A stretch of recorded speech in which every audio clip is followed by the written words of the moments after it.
بسم الله الرحمن الرحيم والحمد لله رب العالمين وصلى الله على سيدنا محمد وعلى آله وصحبه أجمعين. السلام عليكم ورحمة الله وبركاته. بسم الله. محمد. وعليكم السلام ورحمة الله وبركاته. There may have been other incidents also. Abu Bakr was on increasingly bad terms with Bilal's former master Umayyah, the chief of Jummah, amongst whom he lived, and the time came when he felt he had no alternative but to emigrate. Having obtained permission of the Prophet, he set out to join those who had remained in Abyssinia. But before he had reached the Red Sea, he was met by Ibn al-Dukhana, at that time the head of a small group of confederate tribes not far from Mecca, allies of Quraysh. This Bedouin chief had known Abu Bakr well in his days of affluence and influence, yet now he had the appearance of a wandering hermit. Amazed at the change, he questioned him. "My people have ill-treated me," said Abu Bakr, "and driven me out, and all I seek is to travel over the face of the earth, worshipping God." "Why have they done this?" said Ibn al-Dughuna. "Thou art as an ornament to thy clan, a help in misfortune, a doer of right, ever fulfilling the needs of others. Return, for thou art beneath my protection."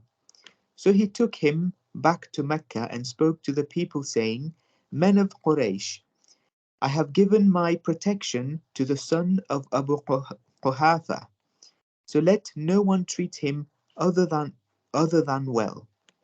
Quraysh confirmed the protection and promised that Abu Bakr would be safe. But at the instigation of the Bani Jummah, they said to his protector, "Tell him to worship his Lord within doors, and to pray and recite what he will there. But tell him not to cause us trouble by letting it be seen or unheard. For his appearance is striking, and he hath with him a way, so that we fear lest he seduce our sons and our women." Ibn ad-Dughuna told this to Abu Bakr, and for a while he prayed only in his house and made there his recitations of the Quran. And for a while the tension was relaxed between him and the leaders of Banu Jummah. Abu Talib was succeeded by Abu Lahab as chief of Hashim, but the protection that Abu Lahab gave his nephew was merely nominal, and the Prophet was ill-treated as never before. On one occasion, a passerby leaned over his gate and tossed a piece of putrefying offal into his cooking pot. And once, when he was praying in the courtyard of his house, a man threw over him a sheep's uterus filthy with blood and excrement. Before disposing of it, the Prophet picked up the object on the end of a stick and said, standing at his gate, "O sons of Abu Manaf, what protection is this?" He had seen that the offender was the Shamsite Uqba, stepfather of Uthman, Ruqayya's husband. On another occasion, when the Prophet was coming from the Kaaba, a man took a handful of dirt and threw it in his face and over his head. When he returned home, one of his daughters washed him clean of it, weeping the while. "Weep not, little daughter," he said. "God will protect thy father." It was then that he decided to seek help from Thaqif, the people of Taif, a decision which eloquently reflected the apparent gravity of his situation in Mecca. For except that truth can conquer all things, what indeed could be hoped for from Thaqif, the guardians of the temple of the goddess Allat, whose shrine they liked to think of as comparable to the house of God? There must, however, be exceptions in Taif, as there were in Mecca, and the Prophet was not without hope as he rode up from the desert towards the welcoming orchards and gardens and cornfields, which were the outskirts of the walled city. On his arrival, he went straight to the house of three brothers who were the leaders of Thaqif at that time, the sons of Amir ibn Umayyah, the man whom Walid looked on as his own counterpart in Taif, the second of the two great men of the two townships. But when the Prophet asked them to accept Islam and help him against his opponents, one of them immediately said, If God sent thee, I will tear down the hangings of the Kaaba. And another said, Could God find none but thee to send? As for the third, he said, let me never speak to thee, for if thou art a messenger from God as thou sayest, then art thou too great a personage for me to address. And if thou liest, it is not fitting that I should speak to thee. So the Prophet rose and to leave them, perhaps intending to try elsewhere in Taif. But when he had left them, they stirred up their slaves and retainers to insult him and shout at him, until a crowd of people were gathered together against him, and he was forced to take refuge in a private orchard. Once he had entered it, the crowd began to disperse, and tethering his camel to a palm tree, he made for the shelter of a vine and sat in its shade. When he felt himself to be in safety and at peace, he prayed, O God, unto thee do I complain of my weakness, of my helplessness, and of my lowliness before men. O most merciful of the merciful, thou art Lord of the weak, and thou art my Lord. Into whose hands wilt thou entrust me? Unto some far off stranger who will ill treat me, or unto a foe whom thou hast empowered against me. I care not, so thou be not wroth with me, but thy favouring help, that were for me the broader way and the wider scope. I take refuge in the light of thy countenance, whereby all darknesses are illuminated, and the things of this world and the next world are rightly ordered. Lest thou make descend thy anger upon me, or lest thy wrath beset me. Yet is it thy to reproach until thou art well pleased. There is no power and no might except through thee. The place where the Prophet had found peace was not as empty as it had seemed. Every man of Quraysh hoped for riches enough to buy a garden and a house on the green hill of Taif, to which he might escape when the heat of Mecca was at its fiercest. And this orchard was not owned by a man of Thaqif, but was part of a property that belonged to the Shamsite leaders Utbah and Shayba, who were even now seated in a corner of their garden adjoining the vineyard. They had seen what had happened, nor were they without feelings of indignation at the way in which the rabble of Thaqif had ventured to treat a man of Quraysh, who was, moreover, like themselves, the sons of Abu Manaf. As to the differences which had come between them, were not these now almost at an end?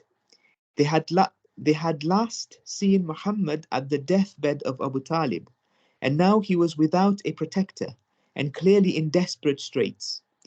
Feeling they could afford to be generous, they called a young Christian slave of theirs named Adas and said to him, Take a cluster of these grapes and put them on this platter. Then give it to that man and bid him eat thereof.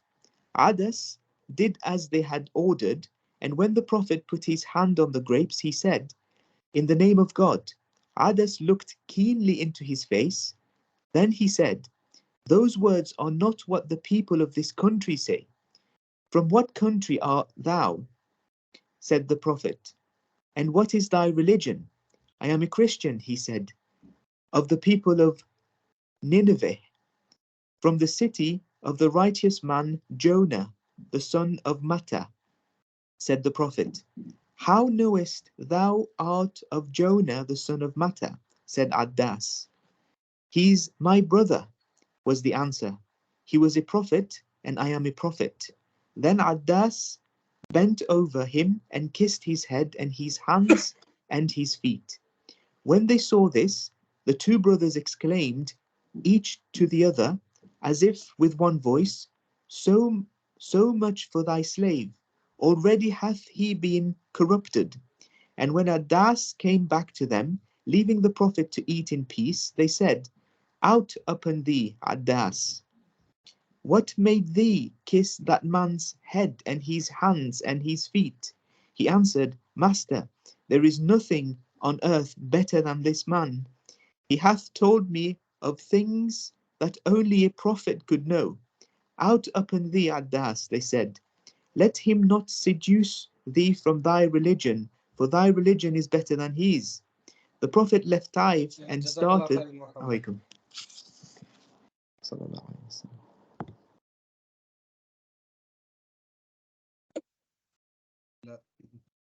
sallam. He narrated that Ibn Jarir said, One I trust informed me that Umar, while he was patrolling, heard a woman saying, This night stretches out and is grievous, and that I have no intimate to sport with me makes me sleepless. For if it were not for fear of Allah, whom nothing is like, his rights would have been removed from this couch. Umar said, What is wrong with you? She said, You sent my husband on an expedition some months ago, and I long for him. He said, Do you mean to do wrong? She said, I seek refuge of Allah. He said, So restrain yourself. It is only a matter of the post to him. He sent a message to him. Then he went to Hafsa and said, I want to ask you about a matter which concerns me, so dispel it for me. How long does a woman long for her husband? She lowered her head and was shy. He said, Truly Allah is not shy of the truth. She gestured with her hand, indicating 3 months, and if that is not possible, then 4 months. Umar wrote that armies must not be kept on service for more than 4 months. He narrated from Jabir ibn Abdullah that he came to Umar to complain to him of the treatment he received from his womenfolk. Umar said to him, We also find that so much so that when I intend going out for some necessity, she says to me, You are only going to the girls of Bani so and so to look at them.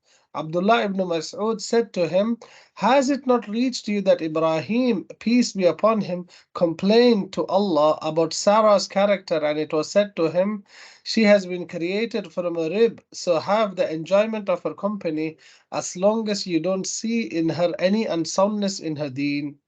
He narrated that Ikrima ibn Khalid said one of Umar ibn al-Khattab's son went in to see him. He had combed and oiled his hair and dressed up in the very best clothing. Umar struck him with a whip until he made him weep.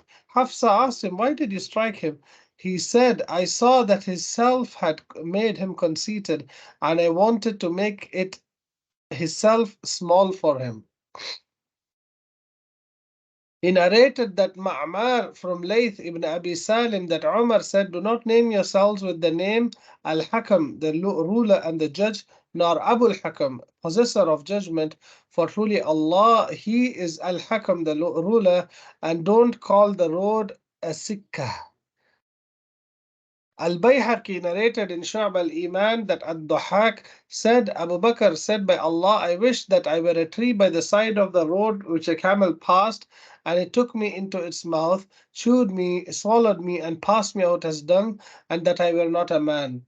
Omar said, Would that I were my family's ram, which they were fattening as much as as seemed right to them, until when I became as fat as could be, some people whom they love visit them, and they sacrifice for me for them, make some of me into roasted meat, some of me into sun-dried meat, then eat me, and that I were not a human being. Ibn Asakir narrated that Abu al-Bakhtari said, Umar ibn al-Khattab used to give the khutbah on the minbar. Al-Hussein ibn Ali, may Allah be pleased with him, stood up before him and said, Come down from my father's minbar. Umar said, It is the minbar of your father and not the minbar of my father. Who told you Who told you to do this? Ali stood and said, By Allah, no one told him to do this. I will certainly cause you, Al Hussein, some pain, traitor. He, Omar, said, Don't hurt the son of my brother, for he has told the truth. It is the member of his father. Al-Khatib narrated in Adab al-Rawi from Malik by his route from Ibn Shihab that Abu Salama ibn Abdul Rahman and Sa'id ibn al-Musayyib narrated that Umar ibn al-Khattab and Uthman ibn al-Affan were arguing over a certain question until an onlooker said, They will never reach an argument, yet they only separated on the best and most beautiful terms. Ibn Sa'ad narrated that Al-Hasan said, The first khutbah which Umar delivered, he praised Allah and then said, Right, I have been tested by you, and you have been tested by me, and I have succeeded to the Khalifa amongst you after my two companions. Whoever is here present, we will manage their affairs in person, and whoever is not here with us, we will appoint over him strong and trustworthy people. Whoever acts excellently well, we will increase him in excellent treatment, and whoever acts wrongly, we will punish, and may Allah forgive us and you. He narrated from Jubair ibn al-Huwayrith that Umar ibn al-Khattab, may Allah be pleased with him, sought the advice of the Muslims on the recording of the register. On the recording of a register, Ali said to him, Divide up every year what is collected for you of property and don't keep any of it. Uthman said, I see much wealth which is sufficient for the people, and if it is not counted, so that whoever takes it is distinguished from whoever does not take, I am afraid that the matter will become confused. Al-Walid ibn Hisham ibn al-Mughira said, Amirul Mu'mineen, I went to Syria and I saw that its kings had recorded registers and organized the troops. So record registers and organize the troops. He took his advice and he called Aqil ibn Abi Talib, Makhrama ibn Nawfal, and Jubair ibn Mut'im, who were the genealogists of Quraysh, and said, Record people according to their ranks. They recorded them beginning with Banu Hashim. They then followed with Abu Bakr and his people, then Umar and his people according to the order of their khilafas. When Umar saw it, he said, Begin with the closest relatives of the Prophet, may Allah bless him and grant him peace. The closest, then the next closest, until you place Umar where Allah placed him. He narrated that Sa'id ibn Musayyib said, Umar recorded the register in Al-Muharram of the year 20 after Hijrah. He, he narrated that Al-Hasan said, Umar wrote to Hudayfa, give the people their stipends and their provisions. He wrote back to him, we have done that and a great deal remains. Umar wrote to him, it is their spoils which Allah has given them. It is not Umar's nor Umar's families. Divide it up among them. Ibn Sa'ad narrated that Jubair ibn Mut'im said, while Umar was standing on the mountain of Arafah, he heard a man calling out, saying, Khalifa of Allah. Another man heard him and they were taking provisions for the way. So he said, What is wrong with you? May Allah split your rulers. I went towards the man and shouted at him. Jubair continued, The next morning, I was standing with Umar at Al-Aqabah, the major pillar of stones in Mina, and he was stoning it. When there came a stray pebble and split the skin on Umar's head, I turned that way and heard a man from the mountain saying, Make it known by the Lord of Kaaba that Umar will not stand in this place after this year. And it was the one who had called out among us the day before, and that disturbed me greatly. He narrated that Aisha, may Allah be pleased with her, said, At the time of the last Hajj, which Umar performed with the mother of the believers, the wives of the Prophet, may Allah bless him and grant him peace, When he returned from Arafah, I passed by Al-Muhassab and I heard a man upon his camel saying, "Where was Umar, the Amir al-Mu'mineen?" I heard another man saying, "Here was the Amir al-Mu'mineen." He made the camel kneel down upon his breast, and he raised his voice in a wail, saying, "Upon you, peace from an Imam, and may the hand of Allah bless that much rent skin. Whoever hurries on or mounts the two wings of the ostrich in order to overtake what you sent ahead the day before will be outstripped. You decided matters, then after them you left behind trials and misfortunes in their sleeves, not yet unloosened. That rider did not move, and it was not known who he was, and we used to say that he was one of the jinn, for Umar came back from that Hajj and was stabbed by the dagger and died." He narrated that Abdurrahman ibn Abza said that Umar said, "This authority among the people of Badr, as long as one of them remains, then then it is among the people of Uhud, as long as one of them remains, and among such and among such and such and there is no part in it for a freed captive, nor the son of a freed captive, nor those who became Muslims at the opening of Mecca to Islam." He narrated from An-Nakhai that a man said to Umar, "Will you not appoint Abdullah ibn Umar as Khalifa?" He said, "May Allah fight you. By Allah, I never wanted this of Allah. I shall appoint as shall I appoint as a Khalifa a man who did not know how to divorce his wife properly?" وصلى الله على سيدنا محمد. بسم الله محمد.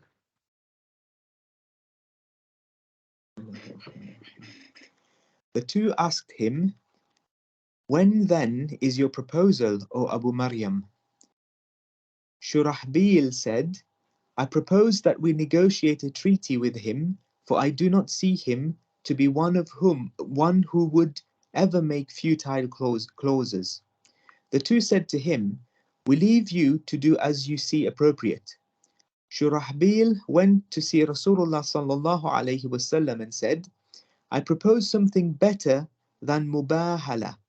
"What is that?" asked Rasulullah sallallahu alaihi wasallam. Shurahbil replied, "You have today and tonight to pass judgment, formulate the clauses of a treaty. We are prepared to accept whatever clauses you make." Rasulullah sallallahu alaihi wasallam asked him, "Perhaps there are people left behind who may criticize you for this." Shurahbil said, "You may ask my two companions." When Rasulullah sallallahu alaihi wasallam asked them, they said, "The people from the entire top and bottom parts of our valley always return content with the decisions of Shurahbil." Rasulullah sallallahu alaihi wasallam then returned home without carrying out the mubahala. The next day, they met Rasulullah sallallahu alaihi wasallam and wrote the following letter: "In the name of Allah, the most kind, the most merciful.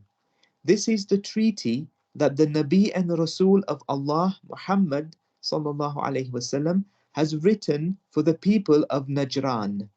He has determined that all their fruit crops, their gold, their silver, their produce, and their slaves would remain their property on condition that they pay 2,000 sets of clothing, 1,000 every Rajab, and the other 1,000 every Safar."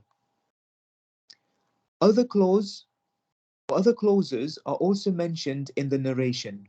A narration of Al-Bidayah wa Nihaya, volume 5, page 55, adds that the witnesses to this treaty were Abu Sufyan bin Harb, Ghaylan bin Amr, Malik bin Auf of the Banu Nasr tribe, Iqra bin Habis, Handali, and Mughira radiallahu anhum. Rasulullah sallallahu alaihi wasallam had the treaty written out, and the three returned with it to Najran. With their high priest at that time, with the high priest at the time was his stepbrother, who was also his cousin. His name was Bashir bin Muawiyah, and he was commonly known as Abu al-Qama. When the three handed over the letter of Rasulullah sallallahu alaihi wasallam to the high priest and Abu al-Qama were mounted on their camels at the time, and the high priest was busy reading the letter when Abu al-Qama's camel tripped and fell. Abu al-Qama also fell, and without mincing his words, he cursed Rasulullah sallallahu alaihi wasallam as he fell. When this happened, the high priest said to him, "By Allah, you have cursed a sent prophet." Affected by the words of the high priest, Abu al-Qama said, "If he is a true prophet, then I swear by Allah that I shall not unfasten my satchels until I meet Rasulullah sallallahu alaihi wasallam." Saying this, he turned his camel to the direction of Medina. The high priest also turned his camel in the same direction and said, "Understand well what I have to say.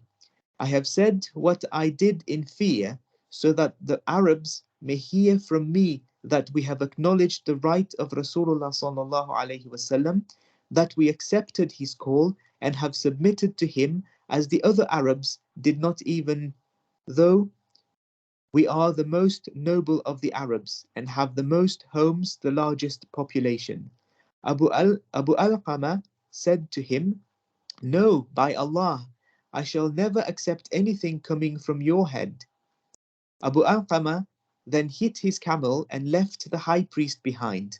As he rode, he spurred the camel on by reciting the following couplets: "O Rasulullah sallallahu alaihi wasallam, to you does the camel run with her rope shaking. In her belly lies her unborn child in a breached position. Her master's religion is now other than Christianity." Abu al-Qama met Rasulullah sallallahu alaihi wasallam, accepted Islam, and lived his life with Rasulullah sallallahu alaihi wasallam until he was finally martyred.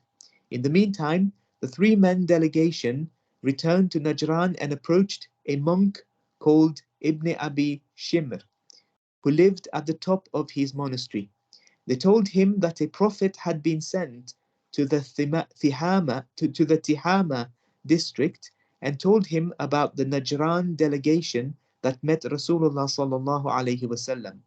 They also informed him that Rasulullah sallallahu alaihi wasallam had challenged them to mubahala, that they had declined the challenge, and that Bashir bin Muawiyah Abu al-Qama left to meet Rasulullah sallallahu alaihi wasallam and had accepted Islam.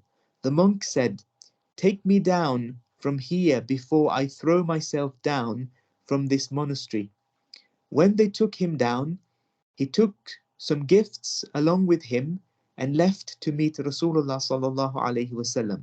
Among these gifts were the shawl of the Khulafa, the Khulafa wore, a cup and a staff. He stayed for some time while with Rasulullah sallallahu alaihi wasallam, listening to the revelation, but he was not destined to accept Islam. He left Rasulullah sallallahu alaihi wasallam, promising to return shortly, but his return was not to be, and Rasulullah sallallahu alaihi wasallam passed away. The high priest Abul Harith came to Rasulullah sallallahu alaihi wasallam in the company of several leaders and high-ranking persons.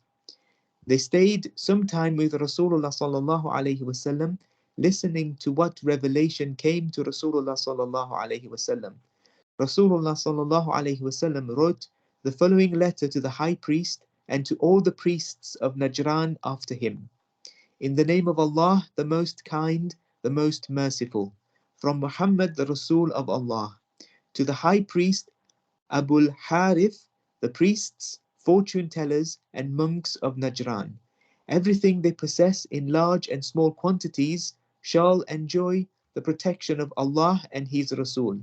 No priest, monk, or fortune teller shall lose his position, nor the rights due to him, nor any authority he may be enjoying. This protection of Allah and His Rasul shall remain intact forever as long as they continue doing what is correct and remain well-wishers without supporting oppression or oppressors. This letter was written by Hazrat Mughira bin Shu'bah radiallahu anhu. The letter Rasulullah sallallahu alayhi wasallam sent to the Bakr bin Wa'il tribe. Hazrat Martad bin Dabiyan radiallahu an narrates that a letter from Rasulullah sallallahu alayhi wasallam reached them and that they could find no one in their tribe to read it until a man from the Dabi'a tribe read it to them. It read from Rasulullah sallallahu alayhi wasallam to the Bakr bin Wa'il tribe, accept Islam and live in peace. The letter Rasulullah sallallahu alayhi wasallam sent to the Banu Judhama tribe. Hazrat Ma'bad Judhami radiallahu an narrates that when Hazrat Rifa'a bin Zayd Judhami radiallahu an met with Rasulullah sallallahu alayhi wasallam, he wrote the following letter for them. From Muhammad, the Rasul of Allah, this letter has been handed to Rifa'a bin Zayd, whom I have sent to his people and those included amongst them to invite towards Allah and his Rasul. Whoever accepts Iman shall be included in the legion of Allah and his Rasul. As for those who turn their backs, they shall have only 2 months' respite. When Hazrat Rifa'ah radiallahu anh came to his people, they all accepted Islam. Incidents about the character and actions of Rasulullah sallallahu alaihi wasallam that inspired people to accept Islam. The conversion to Islam of Hazrat Zayd bin Sun'a radiallahu an, who had been a Jewish rabbi. Hazrat Abdullah bin Salam radiallahu an narrates that when Rasulullah sallallahu alaihi wasallam decreed that Hazrat Zayd bin Sun'a radiallahu an should accept Islam, Hazrat Zayd bin Sun'a radiallahu an himself said, when I looked at Muhammad sallallahu alaihi wasallam, I recognized all the signs of Nubuwah except for 2 signs that I had not tested.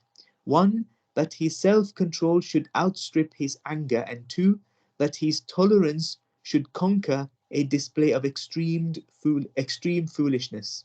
جزاك الله Hazrat خير Alaykum. محمد صلى الله عليه وسلم.